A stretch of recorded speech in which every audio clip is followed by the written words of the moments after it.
tiempo. Hoy tenemos como invitada especial a Jessica Báez. Vamos a estar hablando sobre la ESI, que es un tema que teníamos pendiente hace mucho. Jessica es doctora en Ciencias de la Educación por la Facultad de Filosofía y Letras de la UBA y es investigadora del CONICET y parte del equipo de investigación Mariposas Mirabal, que trabaja, no sé si de 10, 15 años, en temas de ESI, género y derechos humanos. Ahora ya nos va a contar mejor. Pero bueno, ya hace varios webinars que venía saliendo el tema de la ESI y queríamos dedicar especialmente el día de hoy a eso. Como siempre, les pedimos que silencien los micrófonos, así no se escucha ruido, pero si tienen comentarios, preguntas, lo que sea, los van dejando por el chat y nosotras te las vamos leyendo a Jessie. Como siempre, tenemos a Tamara Kosteski, que está haciendo la cosecha visual del encuentro. La ven por ahí dibujando, después lo vamos a compartir. Y también, como siempre, grabamos el encuentro, así que si alguien tiene algún problema con la conexión o se tiene que ir antes, no se preocupen que después se los hacemos llegar. Bueno, Jessie, si querés presentarte, Georgie le va a ir haciendo las preguntas. Yo voy haciendo las preguntas. Igual, antes de empezar, quiero decirles una cosa, porque es un día bastante especial para todas y bastante emocionante, porque es el último webinar de Mile, así que Mile, adelante todos los que nos vienen acompañando y los que no, quiero avisar que Mile se va a estudiar, así que a partir de septiembre ya no va a estar participando tan presentemente de estos espacios, pero es un hito porque empezamos esto con ella y no sé qué número de webinar debe ser pero debe ser casi el 50, si no me equivoco, o el 47. Sí, la última vez que contábamos íbamos más de 40, así que sí, debemos ir por ahí.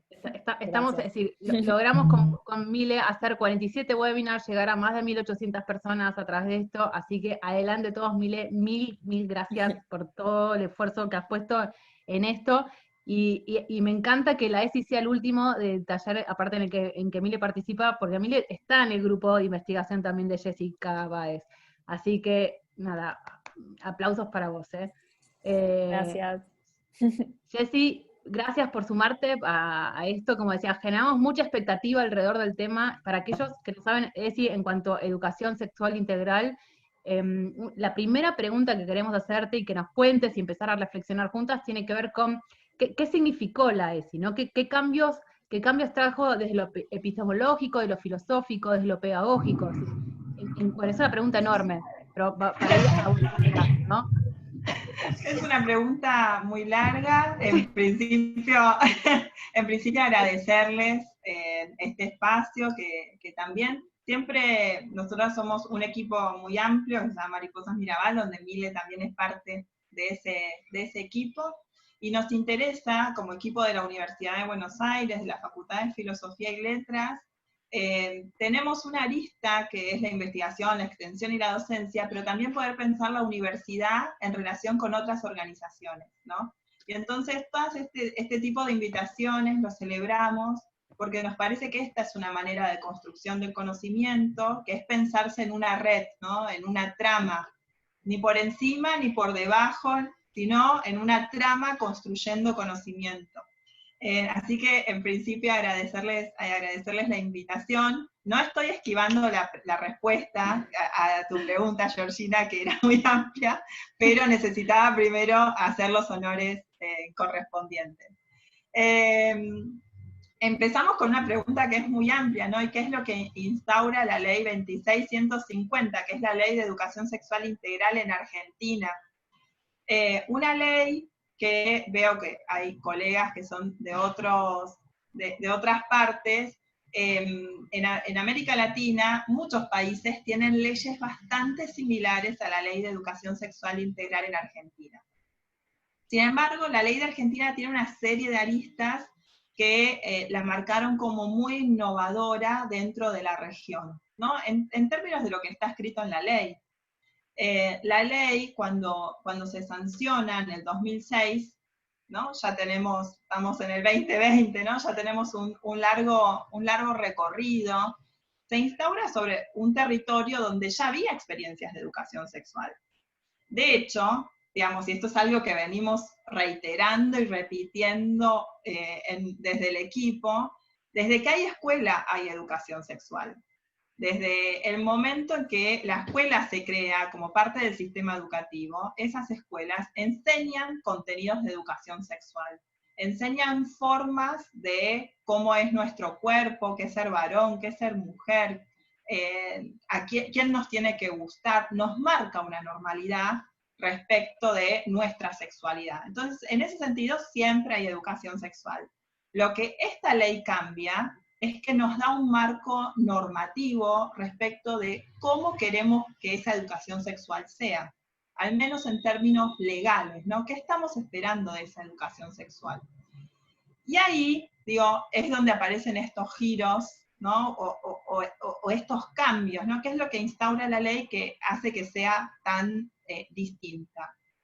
En primer lugar, hay una mirada totalmente diferente, disruptiva de cómo pensar la sexualidad, ¿no? Si pudiéramos hacer un ejercicio del estilo taller con quienes hoy estamos siendo parte de este espacio, y yo les preguntara cómo recibieron educación sexual en sus trayectorias escolares, probablemente varios de los que estamos acá recordaríamos la imagen, ¿no? De nuestro cuerpo, pero una parte muy especial de nuestro cuerpo, que son nuestros genitales en la hora de biología, ¿no? El modelo imperante para entender la sexualidad era el modelo biológico, el modelo médico, ¿no? Comprender que tenemos determinadas características en nuestros cuerpos. Y específicamente además nos enseñaban que esa parte del cuerpo se llamaba sistema reproductor.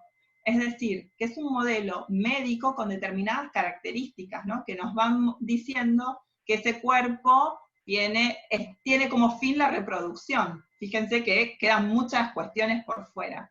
Lo que instaura la ley es pensar la sexualidad con lo biológico, pero desde una mirada integral, ¿no? Es pensar lo biológico, es pensar la sexualidad como política, pensar las sexualidades de los derechos, las sexualidades del género, abre una mirada hacia la integralidad, y por eso en nuestra ley la palabra integralidad es central, ¿no? Porque ahí hay una apuesta a cómo pensamos la sexualidad. Y que es una apuesta que no es solamente sumar adiciones, ¿no? Sumar dimensiones, sino que es una apuesta a darle toda una vuelta de tuerca a esa integralidad, ¿no? Porque a medida que fueron pasando los años, ¿no? Y esta ley fue tomando cuerpo en la agenda de la política educativa, y empezaron a producirse lineamientos, materiales, cuestiones que apoyaran el proceso de esa ley, apareció algo que es la perspectiva de género y los derechos humanos, ¿no? Como miradas que organizan esa integralidad. Entonces, ya ahí aparece una cuestión de poder pensar cómo la educación sexual puede ser una apuesta a pensar una sexualidad mucho más amplia, pensando ese cuerpo sexuado en las desigualdades, en las diferencias, en las jerarquías. Digo, si hacemos un mini raconto de lo que yo recién decía, pasamos de una mirada muy pequeña de la sexualidad a una mirada mucho más amplia y mucho más crítica en relación a esta sexualidad. Después hay otra cuestión que trae la ley que es bastante revolucionaria, que es la cuestión de la transversalidad, la cuestión pedagógica, cómo lo vamos a enseñar, ¿no? Y esto aparece, esta cuestión de lo transversal. Digo, yo voy tirando como algunos títulos, después con las preguntas, sí, si quieren lo vamos recuperando, porque tal vez estoy diciendo varias cuestiones que están muy pegadas unas con otras. Esta cuestión de la transversalidad es muy novedosa, sobre todo si pensamos las formas en que se enseñaba educación sexual integral. Probablemente quienes son de Argentina, aunque me ha pasado dando talleres en otros países, que esta experiencia también la recuerdan, es la clase de Johnson & Johnson. Veo ahí unas caras que hacen que sí.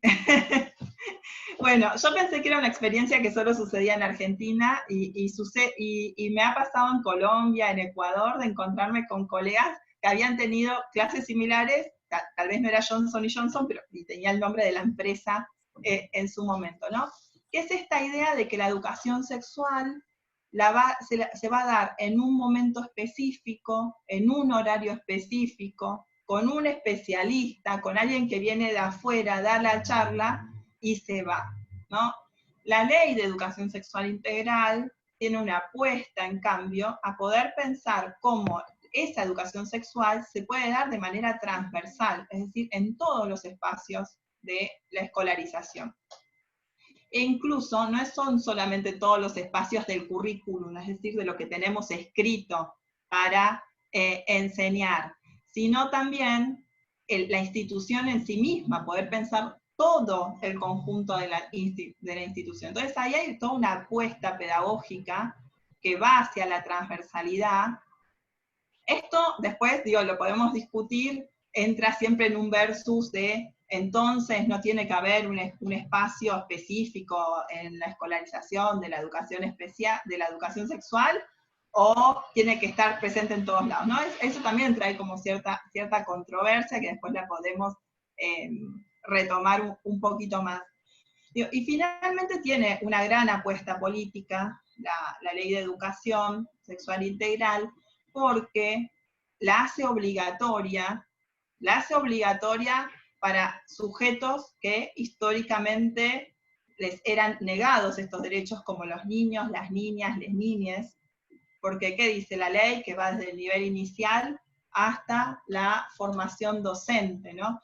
Entonces, cuando la educación sexual de manera hegemónica es pensada, por lo general está asociada a la adolescencia, por el famoso despertar sexual, lo pongo entre muchas comillas, como si antes no tuviéramos sexualidad, ¿no? Niños, niñas, niñas eran despojados de el disfrute, el cuidado de su cuerpo, y esta ley viene a reconocer ese derecho de esos niños, esas niñas, esos niños, porque va desde el nivel inicial hasta, eso ya es un gran paso. Y otro paso que es muy importante dentro de esta ley y que habla de esta dimensión política, es que no es solamente para escuelas públicas, sino también para escuelas privadas, ¿no? Este es un piso para todas las instituciones, y eso también es muy novedoso para pensarlo, más allá de que cuando pensamos en la implementación también vemos, digo, no podemos dejar de obviar las implementaciones tan diferenciales y una serie de escenas que a nivel latinoamericano hemos vivido, donde lo que ves son las disputas en torno a la educación sexual integral. Justamente esta dimensión política lo que nos muestra también es cómo hay un conjunto de sectores que también le disputa a la educación sexual integral esta posibilidad de llegada concreta hacia quienes la deberían recibir. Digo, en ese recorrido, fíjense toda la apuesta que tiene la ley, ¿no? Otro tema es pensar ya la implementación.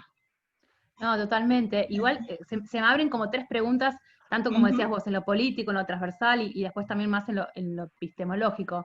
Pero me tiro primero en la transversal. Una de las primeras, hoy voy a estar muy emotiva, pero una de las primeras cosas que hicimos con Mile, cuando se sumó al equipo de Grow, tuvo que ver con la escolaridad. Entonces, estuvimos en un jardín de infantes, donde había una situación que se había planteado, donde las maestras, es decir, padres se quejaban de que las maestras no estaban aplicando la ESI, y la escuela quería aplicar la ESI. Entonces tuvimos que acercarnos a esa escuela, y nos dimos cuenta de un montón por ahí de comportamientos que tenían naturalizados, que eran, es decir, que estaban promoviendo un espacio equitativo. Me viene a traer el café, así que buenísimo. Pero que no los percibían, ¿no? Y recuerdo a esta maestra que nos decía, todo había surgido por un acto patrio, y se venía, es decir, esto había sido para el 9 de julio y se venía el 17 de agosto, entonces la crítica había sido de que en el acto de este jardín de infantes todos los personajes varones habían sido personajes históricos, y las nenas eran las que repartían las escarapelas o las empanadas, ninguna tenía como un rol protagónico. Y la maestra decía, yo pregunté a cualquiera.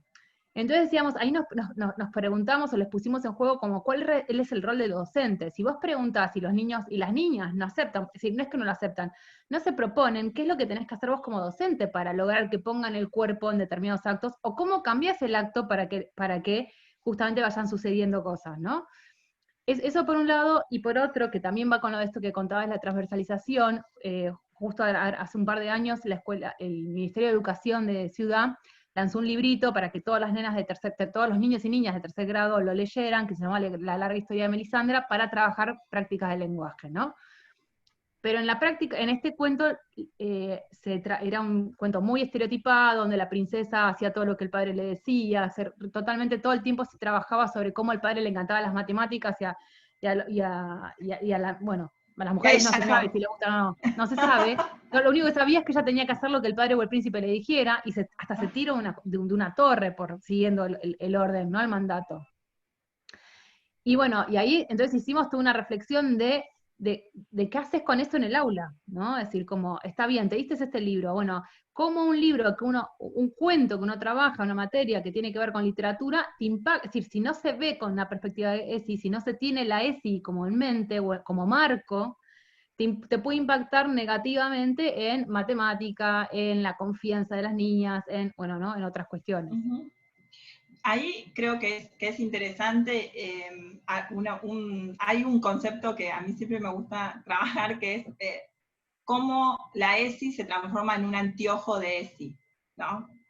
Que tiene que ver con cómo la ESI termina siendo una herramienta o no, ¿no? Y esto, no sé si quienes son parte hoy de este encuentro les ha pasado, pero en los últimos años, las distintas jurisdicciones a nivel nacional y jurisdicciones provinciales o de la Ciudad de Buenos Aires instauraron diferentes mecanismos para tener o la semana ESI, por ejemplo, o determinadas jornadas institucionales donde se va a abordar ESI, y se generan algunas escenas muy interesantes de este orden que vos traes, Georgina, donde ese día, por ejemplo, se trabajan los estereotipos de género, ¿no? Y entonces, como es el día ESI, toda la escuela trabaja los estereotipos de género, y depende del nivel, lo abordan de diferente manera, y se arman planificaciones súper interesantes y demás, y al otro día,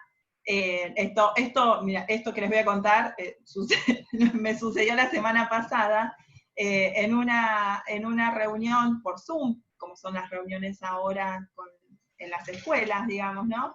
La maestra, después de haber dado toda su clase de estereotipos, la otra semana, abordando otro tema, dice, bueno,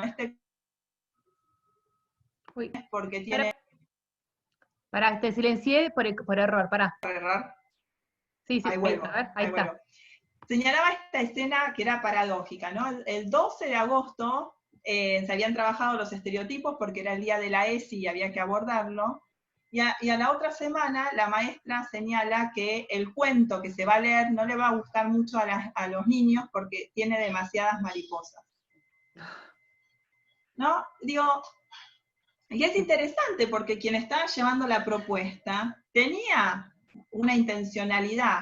Fíjense que aún en este marco de cuarentena, donde la continuidad pedagógica es muy compleja, estoy hablando de escuelas en el sistema público, donde hay muchas desigualdades que después, digo, las podríamos retomar, ¿no? Pero que en este contexto está haciendo un esfuerzo por traer la educación sexual a su aula, ¿no? Como también sus formas y sus formas culturales en la que fue educada, formada, después le juegan malas pasadas, ¿no? Al otro día de señalar que el cuento que va a trabajar capaz que a los chicos no les gusta porque tiene mariposa. En ese punto es bien interesante la idea de las puertas de entrada, ¿no? Y anteojos ESI, ¿no? Ponerse los anteojos ESI implica mirar a las instituciones de diferentes puertas, desde la propia reflexión hacia una misma, ¿no?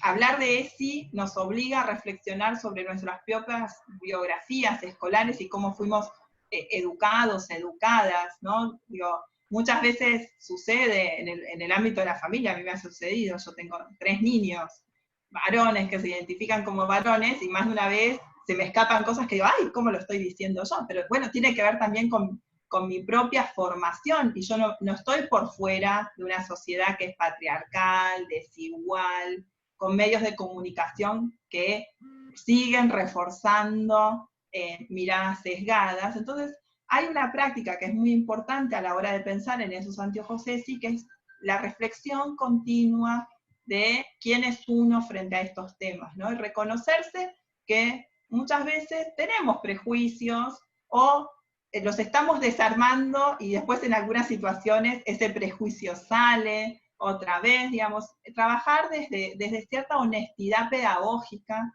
de nuestra propia formación. Digo, después hay otras cuestiones como mirar qué es lo que específicamente vamos a enseñar, es decir, lo que tenemos escrito para enseñar, pero también las condiciones de cómo lo vamos a enseñar. Yo puedo estar dando una hermosa clase de educación sexual integral y que los varones solo participen y no darme cuenta que las niñas no están preguntando nada, ¿no? Y entonces ahí, ¿qué posibilidad de la palabra realicé? Digo, y hay otra cuestión ahí que también es bien interesante, es cómo abordamos con los materiales que trabajamos, porque muchas veces los materiales que tenemos tienen sesgos, como el cuento que vos traías, Georgina, el cuento ese, había que leerlo. Ahora, ¿qué hacemos? ¿No leemos el cuento? Es una opción. Es decir, yo no, este tercer grado no lo va a leer porque yo como docente entiendo que este cuento no colabora y demás. Esa podría ser una salida. Pero otra salida que también es muy interesante es, lo vamos a leer, vamos a aprender y lo vamos a criticar, ¿no? Me voy a poner los anteojos y con los chicos, las chicas, vamos a ver qué otros mensajes está teniendo este cuento. Digo, y ahí es donde uno ve que hablar de la ESI es como unos anteojos culo de botella, ¿no? Tienen muchas capas para mirar, ¿no? No es solamente mirar una planificación, ¿no? Se complejiza mucho más, también por las aspiraciones que tiene este contenido en la escuela, ¿no? Por la aspiración pedagógica que le ponemos al contenido. Si fuera solamente un punto más pluralista, bueno, sería para sumar en alguna unidad, y lo resolveríamos de manera bastante más sencilla, tal vez. No, perfecto. Y ahora te voy a la parte política que también estabas ahí planteando, y que tiene que ver, por un lado, bueno, esto, como con qué otros escenarios y leyes la ESI se habla, ¿no? Y creo que justamente previo a que abriéramos la sala, estábamos discutiendo con Jessy sobre, que esto es una pregunta mía personal, digo, ¿cuántos años tardó la educación en aceptar la idea de derechos de los niños que tienen derechos, ¿no? Como sujetos, que tienen derechos y como sujetos de derecho, ¿no? Y que decimos hoy, al 2020, creo que independiente del nivel educativo, sabemos que los niños y las niñas, si estén en escuela pública o privada, tienen ese mensaje, ¿no? Ese mensaje lo reciben de una manera clara. ¿Qué tiene que pasar para que eso pase con la ESI, ¿no? ¿Qué tiene que pasar para que esté tan naturalizado que no nos tengamos que ni preguntar? Creo que va atada la pregunta a este aspecto político, ¿no? De la ley. Tal cual. Digo, ahí hay una cuestión, charlábamos con Georgina ahí en la sala de espera del Zoom. Justamente, digo, y lo podemos pensar en relación a lo que charlábamos recién, ¿no? Esto de los anteojos de ESI y todas las capas que implica. Evidentemente estamos frente a una ley que tiene como espíritu, entre comillas otra vez, un cambio que es cultural, ¿no? Que es una revolución cultural crítica respecto de cuestiones que históricamente fueron del mundo privado, ¿no? Que fueron de la vida íntima de las personas, ¿no? Y la sexualidad ahora pasa a una esfera pública, a ser hablado en un espacio escolar, y no solo a ser hablado, sino también a ser hablado desde una grilla de derechos, desde una grilla de perspectiva de género. Entonces, ahí hay ya una cuestión que lo hace muy, muy, muy compleja para poder pensarlo en los tiempos, y en los tiempos culturales que llevan los cambios en las sociedades.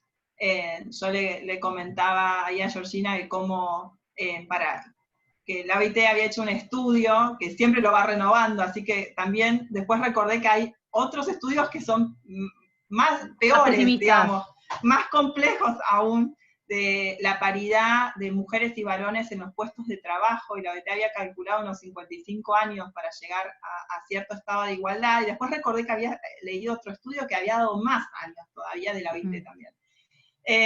Con lo cual, estamos hablando de la necesidad de muchos años, pero al mismo tiempo, digo, y más allá, para no quedarnos con esta mirada de, bueno, faltan muchos años, y hay que ver cómo las nuevas generaciones y la formación y la capacitación va generando nuevas condicionalidades, también es interesante ver cómo en este recorrido de estos, desde el 2006 hasta el 2020, hubo momentos donde hubo cierta aceleración en la implementación o en las formas de pensar, ¿no? A mí me gusta mucho pensar en esas condiciones de aceleración. ¿Qué es lo que acelera este proceso? ¿Qué es lo que podemos hacer para acelerar este proceso que podríamos pensar en términos, bueno, si no queremos que sean años, ¿qué podemos hacer?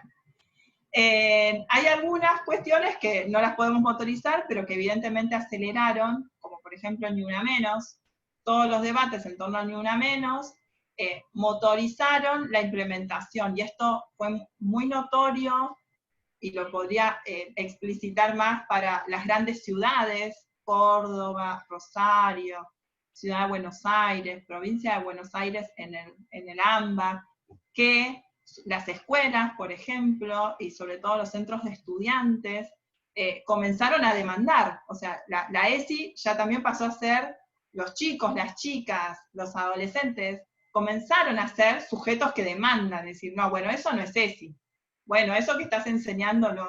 O cómo sería ESI. Entonces ya no es solamente la responsabilidad de la institución, la docente que está a cargo de ese espacio, sino que los sujetos que transitan esos espacios exigen que exista la ESI en esos espacios.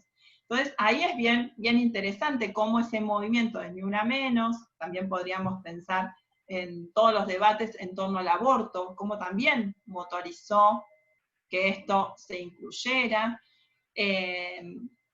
como todos los debates que ahora empiezan a emerger con más consistencia en relación a la ecología, ¿no?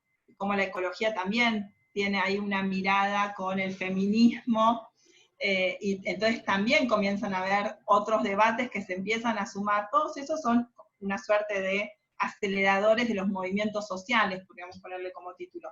Pero también hay aceleradores que tienen que ver con las condiciones políticas de agenda pública, que es lo que se construye como agenda pública y como tema público.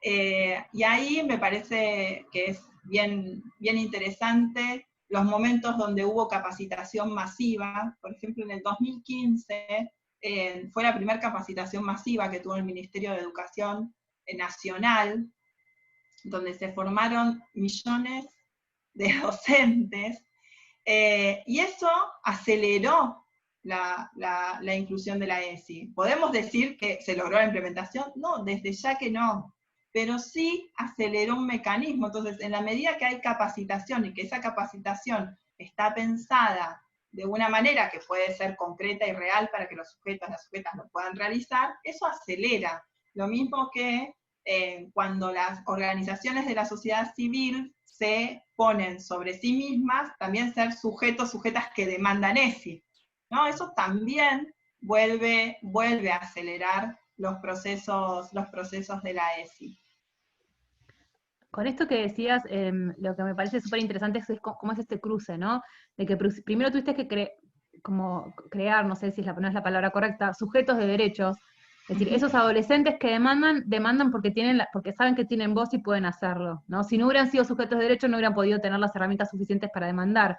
Pero me acuerdo claramente cómo es ese momento entre el 2015, 2016, 2017, por lo menos en la Argentina, donde veías estos adolescentes, varones y mujeres, como pidiéndola, ¿no? Y haciendo, como decís vos, este cruce, decir, bueno, a ver qué es y qué no es ESI, ¿no? Y qué es lo que queremos. Me parece como súper interesante esa vuelta.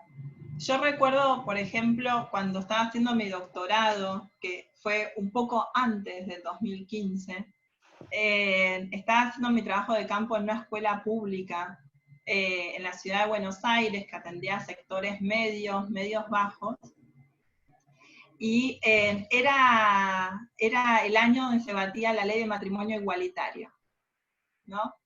Y era muy interesante porque las estudiantes, a cada docente que entraba al aula le decían, ¿a favor o en contra? ¿A favor o en contra? ¿No? ¿A favor o en contra? Y eso motorizaba que se hablaran temas que habitualmente no se hablaban en la escuela, ¿no? Y entonces, en ese a favor en contra, incluso los chicos y las chicas en ese momento tampoco tenían una postura muy clara.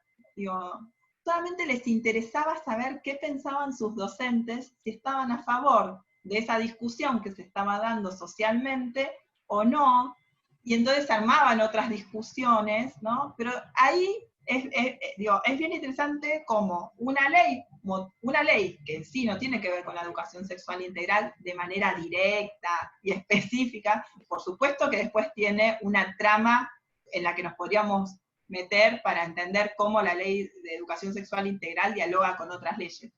Pero una ley que pone en tema cómo se van a organizar la familia, obliga a hablar de ciertos temas y eso trae a la ESI adentro de la escuela.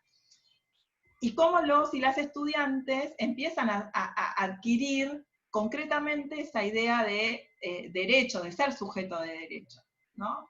Digo, habría que pensar si en otro momento histórico un estudiante se hubiera animado a preguntarle a su docente si estaba a favor o en contra de determinada ley, ¿no?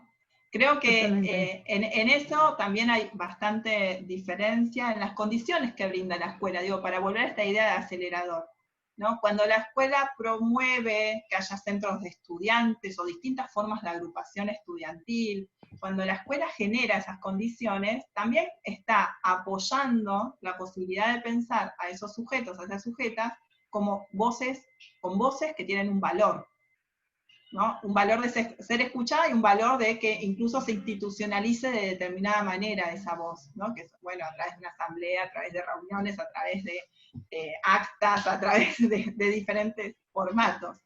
Pero ahí hay una hilazón muy fuerte, y yo creo que podríamos también volver a otro ejemplo que es bien interesante, cuando Luana, y ahora repongo un poco históricamente quién es Luana, demanda su DNI a través de su familia, por supuesto, porque era una niña de 5 años, que es la primera niña de Argentina que, amparada por la ley de identidad de género, pide el cambio de registral en su DNI y en su partida de nacimiento, y este cambio de partida registral lo hace a los 5 años, amparada en una ley que señala que no hay una edad para hacer este cambio registral.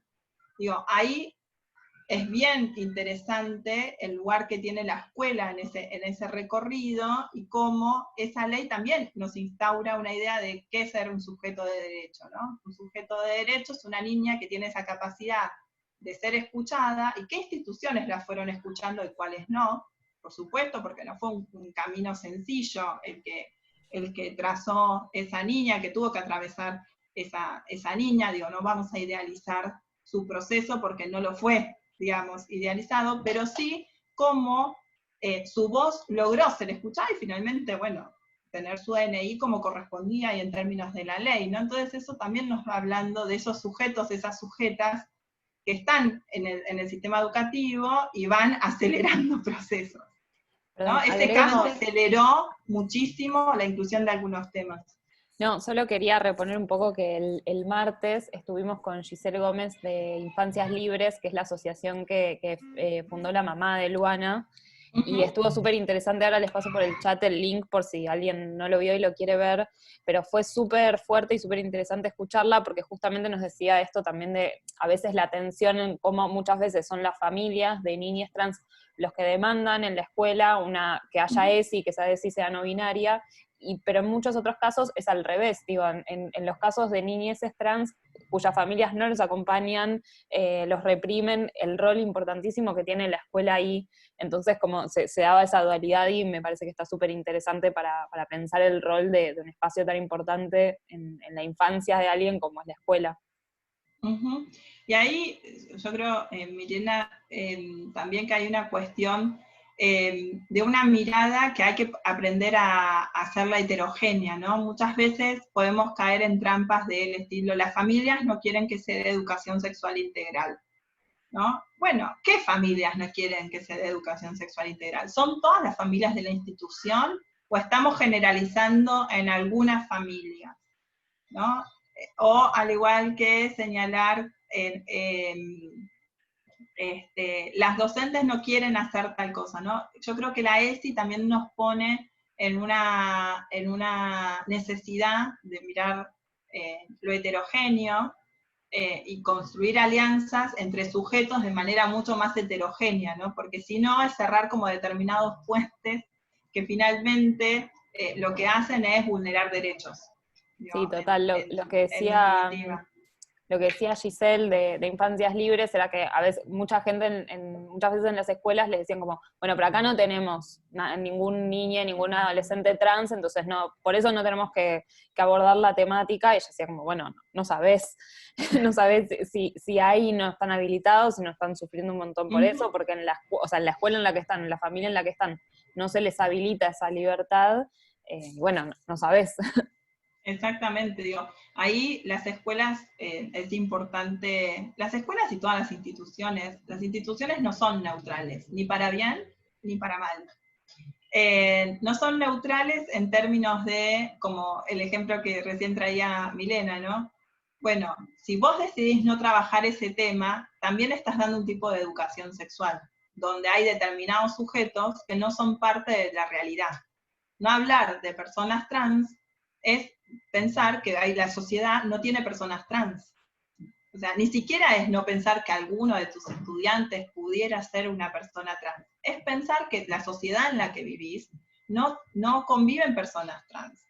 Digo, y ahí es bien interesante porque ¿qué es lo que estás enseñando en términos de ciudadanía sexual a quienes están transitando esa escuela?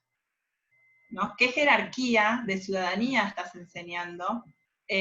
Independientemente si hay una persona trans o no. Y por supuesto que naturalizar que no hay personas trans es como en su momento, y esto sigue persistiendo, es pensar que todos los niños, las niñas, los adolescentes que transitan la escuela son heterosexuales.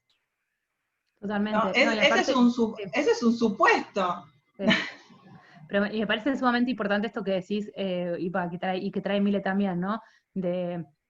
Es decir, primero que no sabes, pero suponete que tuvieras la seguridad que no hay, es invisibilizar a esta persona, es decir, es como hay que mostrar una sociedad que es diversa, y si no lo hablas, no estás mostrando esa diversidad.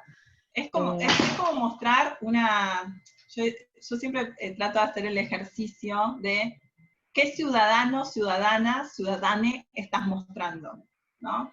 ¿Qué formación de ciudadanía estás mostrando? Si hay algunas personas que no incluís dentro de tu discurso escolar.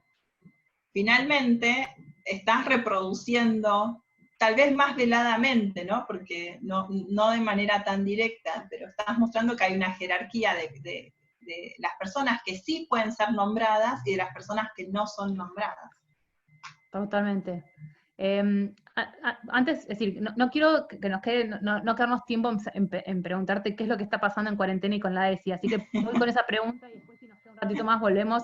Tenemos un montón de comentarios que ahora vamos a leer, pero me parece sumamente, lo nombraste al pasar con esta historia que contaste que fue de la semana pasada, pero bueno, me parece interesante como abrir el espacio a ver, bueno, ese desafío que se abre en este contexto donde estamos, es decir, no me sale la palabra, mediados por la tecnología, ¿no?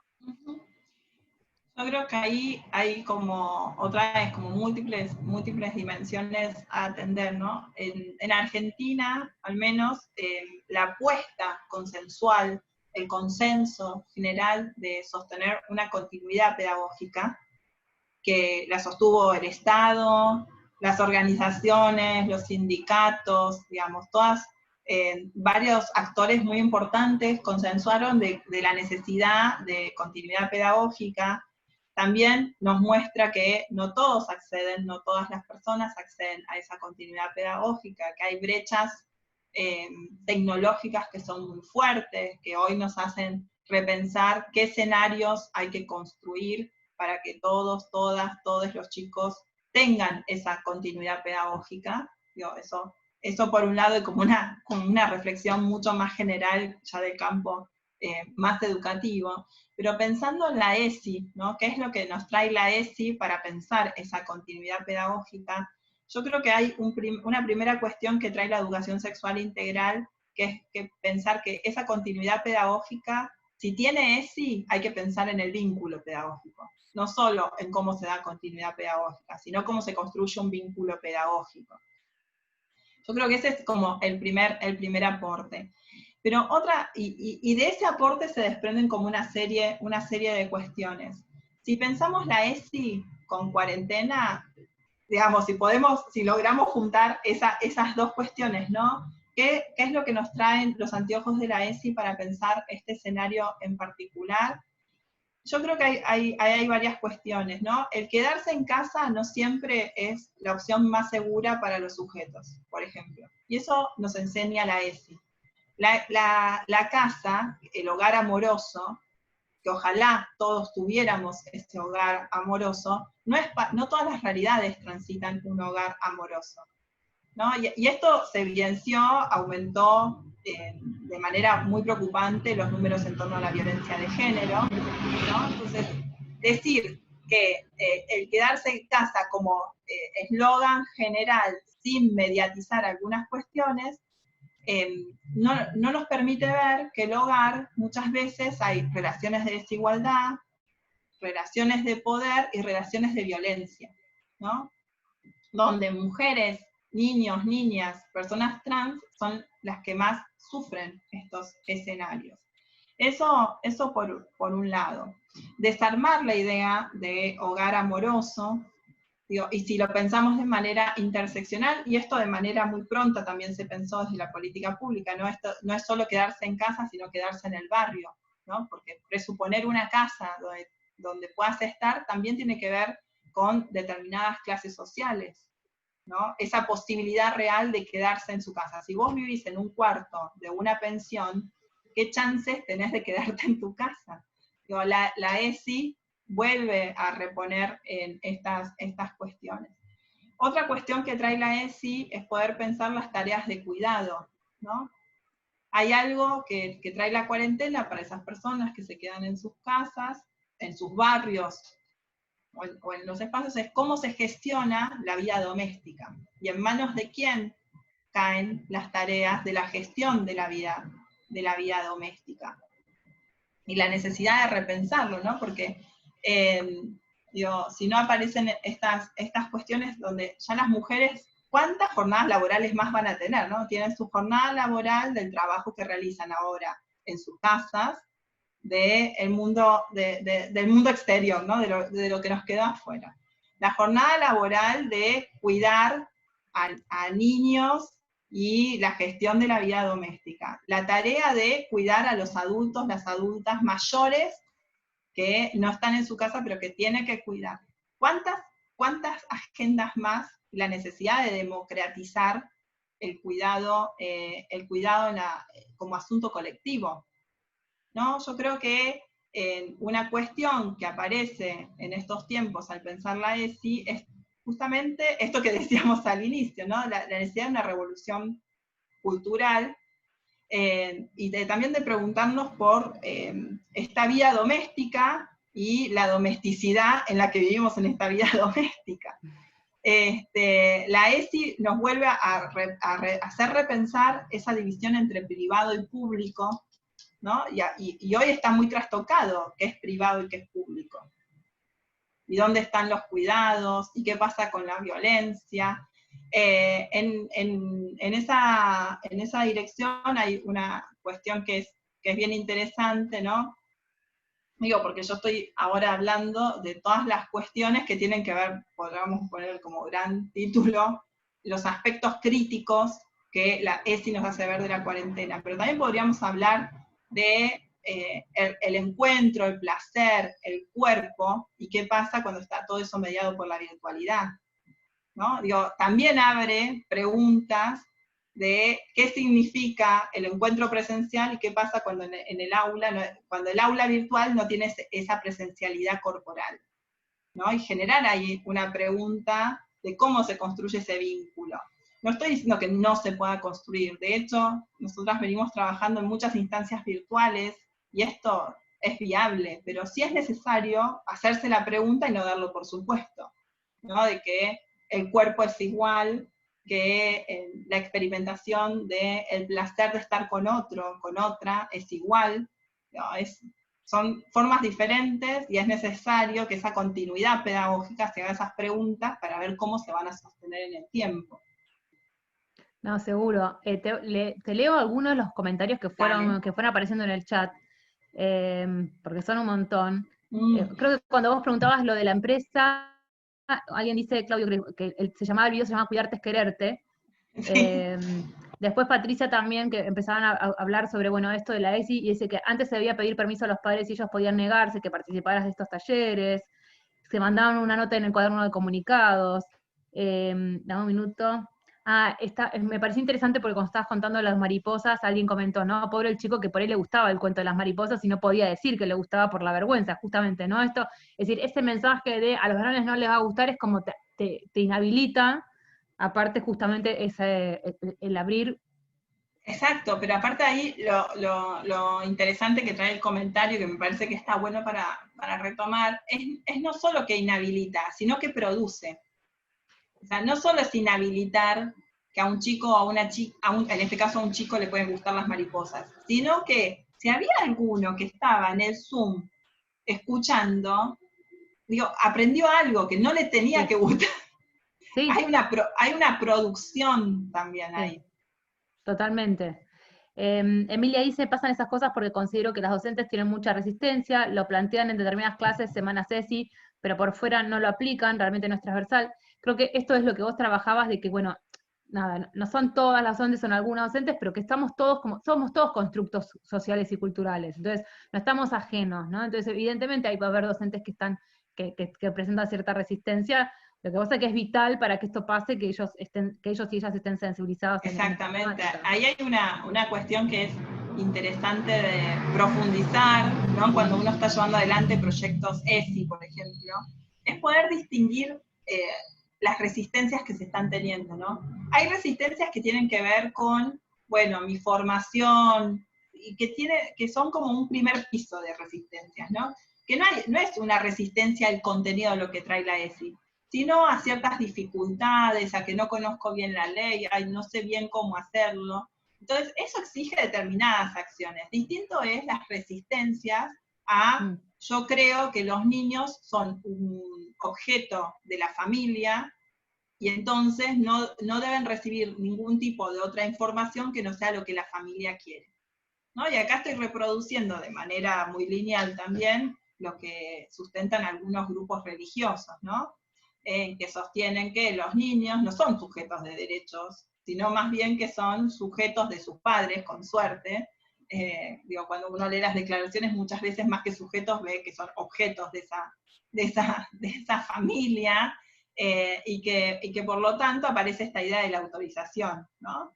Que desgraciadamente aún hay varios, nosotras en las capacitaciones seguimos escuchando que las docentes traen esta cuestión, ¿no? Que en tal escuela se sigue pidiendo la autorización y demás. Pedir la autorización responde a otro modelo, no solo normativo legal, digamos, ¿ya? No es necesario legalmente pedir la autorización, pero también tiene que ver con un modelo de cómo se piensa la niñez. Totalmente, claro. Y también cómo se posiciona la escuela en ese rol, ¿no? Como un pacto entre adultos. Exactamente, bueno, ese es tema para otro webinar, pero creo que el tema del adultocentrismo que es súper interesante para abordarlo en tema, sobre todo cuando estamos pensando en la niñez y en la educación, ¿no? Patricia dice justamente que no es fácil desandar todo el camino recorrido con esos mandatos que fueron súper implantados.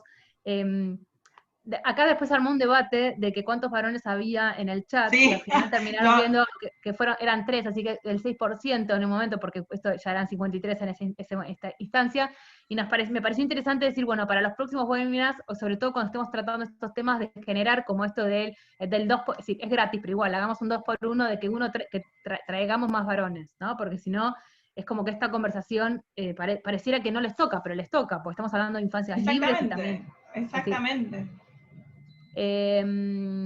Bueno, acá Gabriela dice que el cambio hay que hacerlo entre todos. Carolina Buñoni dice que en el 2015 recibimos una capacitación genial en ESI, trabajo en escuela privada de Mar del Plata. Patricia dice que los docentes tendrían que ser agentes multiplicadores. Claudio dice que mi compañera es docente y hace 4 años que tiene capacitaciones permanentes de ESI, buscando aplicar transversalmente con proyectos y exposiciones anuales.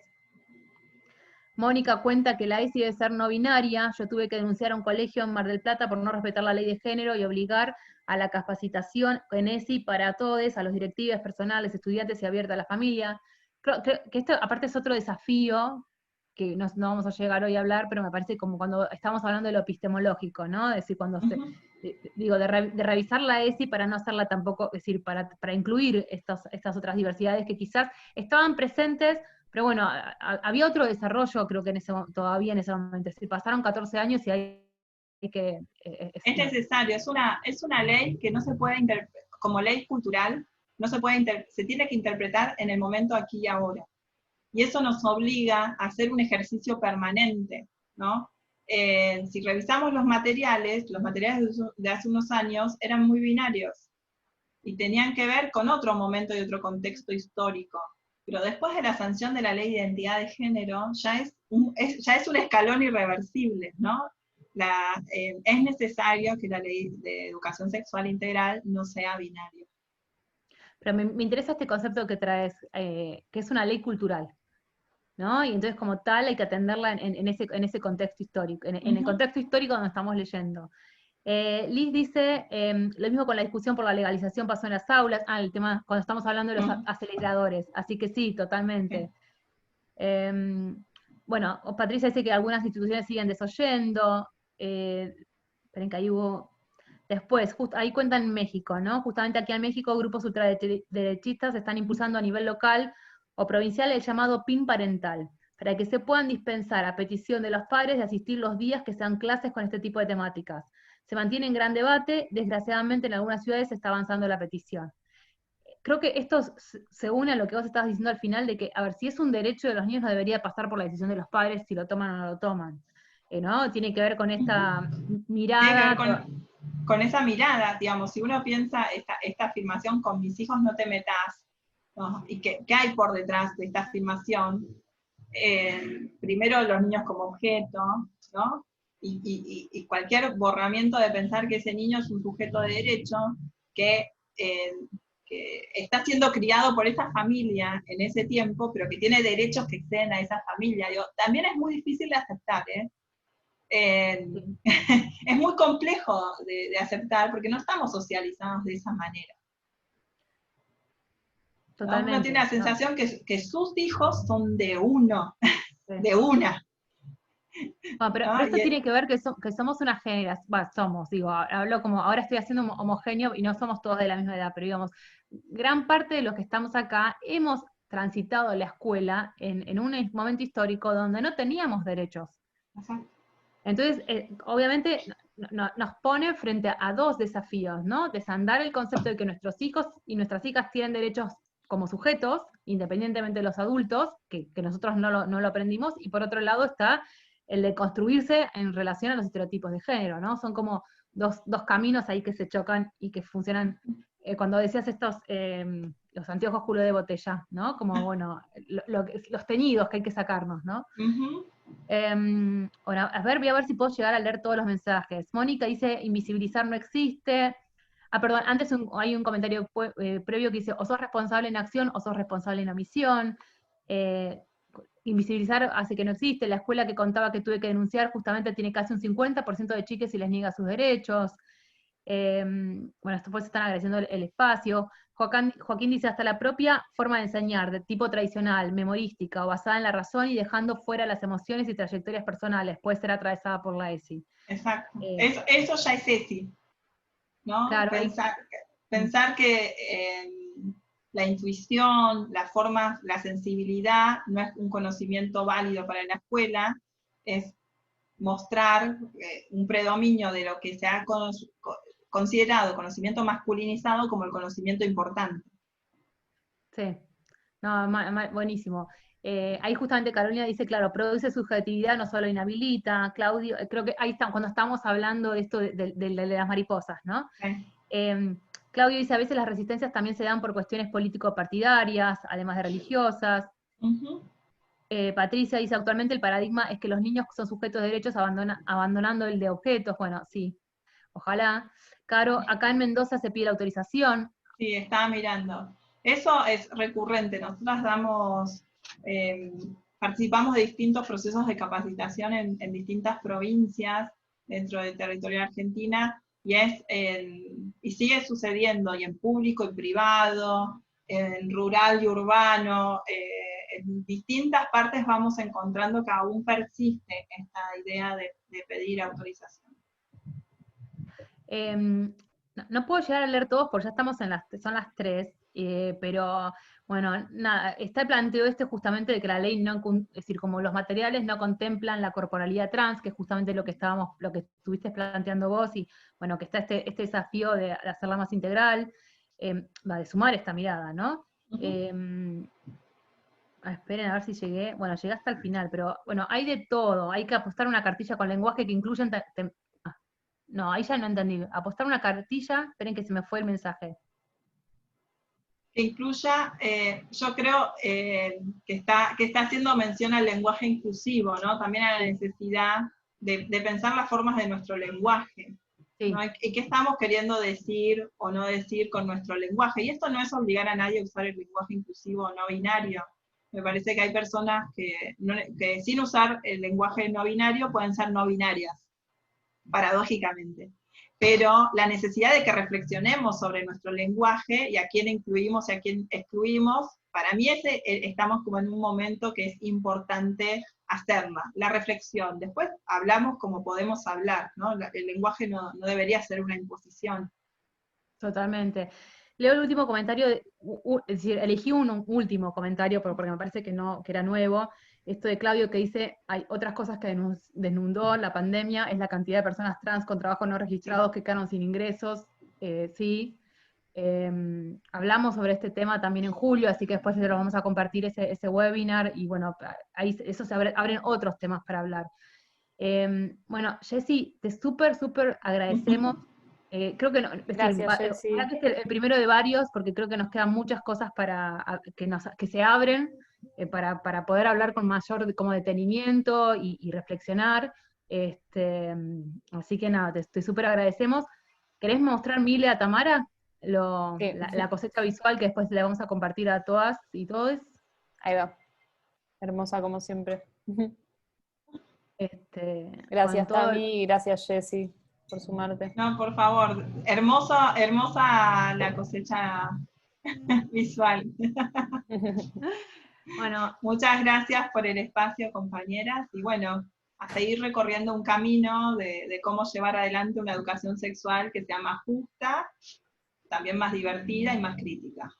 Pero que también sea divertida, ¿no? Ahí justo vi un comentario preguntando si había alguna página donde podamos seguir tu trabajo, Jessy. Les podemos compartir el Facebook de formación docente. Tenemos un Facebook de formación docente, en formación docente de la ESI. Después podemos poner bien el nombre allí, que es un espacio que construimos con las compañeras, los compañeros del equipo Mariposas Mirabal, donde compartimos semana a semana diferentes temas, materiales, textos, bueno, es un gran archivo compartido de cosas que usamos nosotros también. buenísimo. Igual eso se lo vamos a compartir por mail, así que si hay alguien que no se haya registrado por formulario, déjenos el mail, que después les enviamos toda la información. El video, la cosecha y los datos del espacio, así las pueden seguir. Pero bueno, aplauso para todas. Y aplausos, Mile, para vos, Gracias. Sorry, pero estoy perdonen, pero estoy muy emocionada. Así que, bueno, gracias por todo este esfuerzo. No, por favor, a ustedes. Chao, gracias. Adiós, muchas gracias.